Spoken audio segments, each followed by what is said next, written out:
I heard my own voice calling my name from the tree line, perfectly, desperately, while my mouth was closed and my hands were shaking on the steering wheel. That was the night I learned why my grandmother never let us whistle after dark. I grew up on the edge of the Smoky Mountains, in a house that backed up to a stretch of forest so dense it swallowed sound. At night, the trees pressed close, and the dark felt heavy, like it had weight.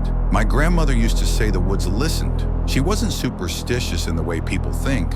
No salt circles or holy water, but she had rules. Don't answer voices you don't recognize. Don't follow anything that mimics the living. And above all, if you hear laughter where it doesn't belong, you run. I broke every one of those rules the fall she died. I'd come back home to help my mother sort through her things. Most nights I slept fine, but on the third night, I woke just before 3 a.m. to the sound of tapping on the window. Not knocking, tapping, slow and deliberate, like a fingernail testing glass. The room was cold, my breath fogged. I lay still, listening, counting the seconds between taps. When it stopped, relief washed over me so fast it made my head spin. Then I heard laughter. It came from outside, low and wet, like someone trying not to be heard. It rose and fell in short bursts, punctuated by a strange clicking sound, almost like a bird's call being forced through human lungs. I told myself it was a fox, or kids,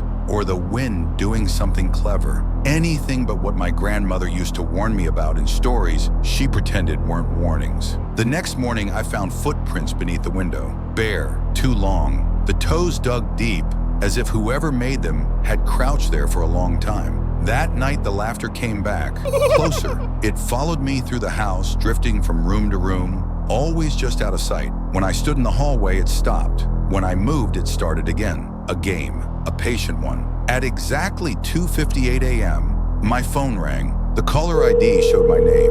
I didn't answer. I couldn't. The ringing stopped on its own, replaced by a voice message notification. Against every instinct, I pressed play. It was my voice, whispering, begging, saying, "Please, I'm hurt. I'm in the woods. I need you." I dropped the phone. That was when something scraped across the roof, claws or nails dragging slowly, testing for weak spots. Dust trickled down from the ceiling. The laughter burst out again, sharper now, almost joyful.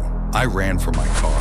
The forest seemed to lean in as I tore down the gravel driveway, branches whipping the sides, shadows sprinting just beyond the headlights. I didn't slow down until the trees thinned and the road opened up. That's when I saw it. Standing at the edge of the tree line was a shape that looked wrong in ways my mind struggled to define. Tall, bent, wrapped in something dark that shifted like feathers in a breeze that wasn't there. Its head tilted as my headlights swept over it, and it smiled. The smile was my grandmother's. I screamed and hit the gas.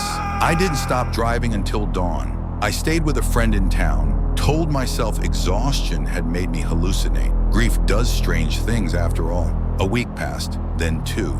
I started to believe I was safe until my mother called. She asked me why I'd been outside her house the night before, tapping on her windows and laughing. I told her I hadn't been anywhere near her place. She went quiet. Then she said very softly, "It sounded just like you, but it didn't look like you. It kept asking me to come outside." She paused, and it kept calling me Grandma.